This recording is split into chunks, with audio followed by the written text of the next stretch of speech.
Mesdames, Messieurs, bonsoir. Bienvenue à une nouvelle édition de notre programme direct. Aujourd'hui, nous allons aborder deux sujets. Nous allons commencer notre édition avec la célébration de l'anniversaire de la naissance du prophète Mohammed.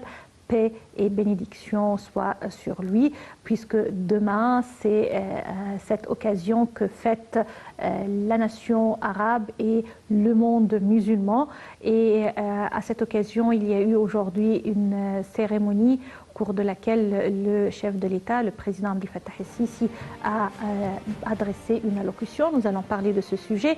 Et également, au cours de notre deuxième partie de l'édition, nous allons parler de la performance économique en Égypte actuellement. Une performance positive louée par les institutions internationales et qui donne espoir et ambition pour la réalisation du plan économique de réforme économique actuellement.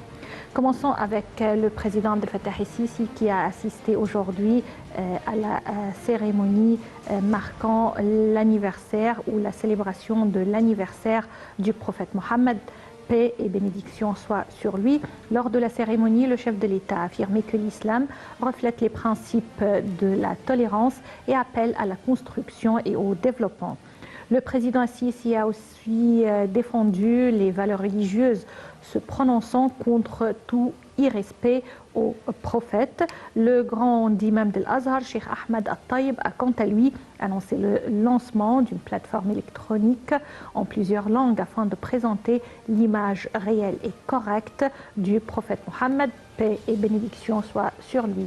Plus de détails à travers ce commentaire ou ce compte-rendu de notre envoyé spécial Hani Falk.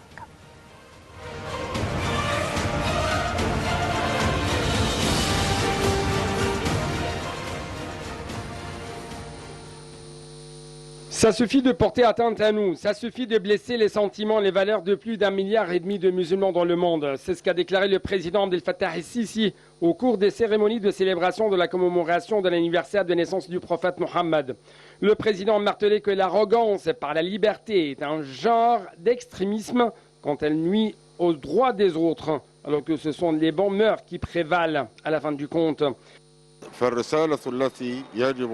Cette journée est une occasion pour étudier l'histoire, la vie et la place du prophète Mohammed. Auparavant, les enfants ont appris l'histoire du prophète après le Coran.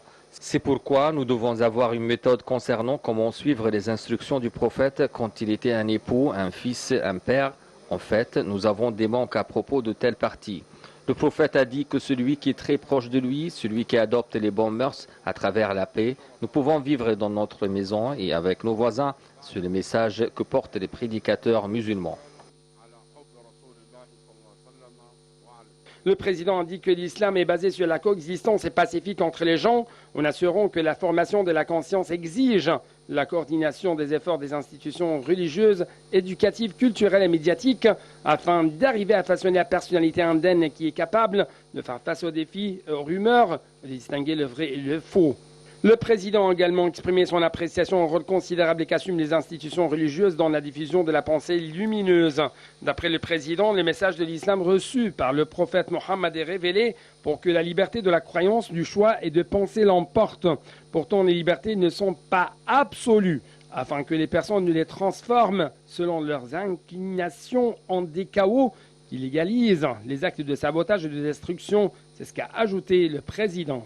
D'après lui, la charia islamique s'est tablée sur la construction et non pas sur la destruction. D'où provient l'importance de la conscience, de la sensibilisation et la lourde mission qu'assument les oulémas face à ceux qui essayent de décontextualiser les versets du Coran et aux autres qui comprennent la religion selon de mauvaises exégèses. Le président a rappelé que les musulmans du monde ne peuvent pas porter la responsabilité de certains pervers. Il a conclu, je cite, « Si tu aimes le prophète, donc tu dois être éduqué par ses instructions et suivre ses mœurs. » Il y a de fausses citations que l'ijtihad ou la recherche scientifique et religieuse a pris fin, car on fait le Coran et le prophète qui vit entre nous, c'est notre référence. Notre problématique en tant que prédicateur, c'est comment appliquer les textes sacrés du Coran sur les réalités contemporaines qui changent toujours d'une ère à une autre. Cela exige ainsi de préparer et de former d'une manière particulière et distinguer les prédicateurs afin qu'on trouve un nouveau Shafi'i ou Abu Hanifa qui vivent entre nous dans cette époque et de savoir qu'est-ce qu'il marche en tant que nouveauté dans cette ère. Le président Sisi a honoré les imams distingués dans le ministère de Waqf, rendant hommage aux efforts du président visant à encourager les imams de Waqf dans leurs recherches religieuses et scientifiques. Le ministre de Waqf a affirmé que toute cette élite des oulémas soutenait le président Sisi dans la bataille de la construction de la patrie pour laquelle ils doivent sacrifier leur sang. Selon Dr Mohamed Mukhtar Gouma, les déplacés et les réfugiés ne peuvent ni ériger des patries ni défendre des religions. Le ministre de Waqf, Dr Mohamed Mukhtar Gouma, a également révélé que la traduction de l'amour envers le prophète Mohammed, c'était de suivre ses traditions. D'après lui, le monde entier va nous respecter si les musulmans comprennent bien l'essence de leur religion. De sa part, le grand imam d'Al-Azhar, Cheikh Ahmad al-Taïb, a éclairci que le message de l'islam était basé sur la miséricorde qui était pratiquée par le messager d'Allah pendant sa vie. C'est pourquoi le grand imam d'Al-Azhar a appelé la communauté internationale à instaurer une législation qui incriminait les actes blasphématoires contre l'islam et les musulmans, incitant les musulmans ainsi à la nécessité de s'engager à défendre pacifiquement et juridiquement le sceau des prophètes.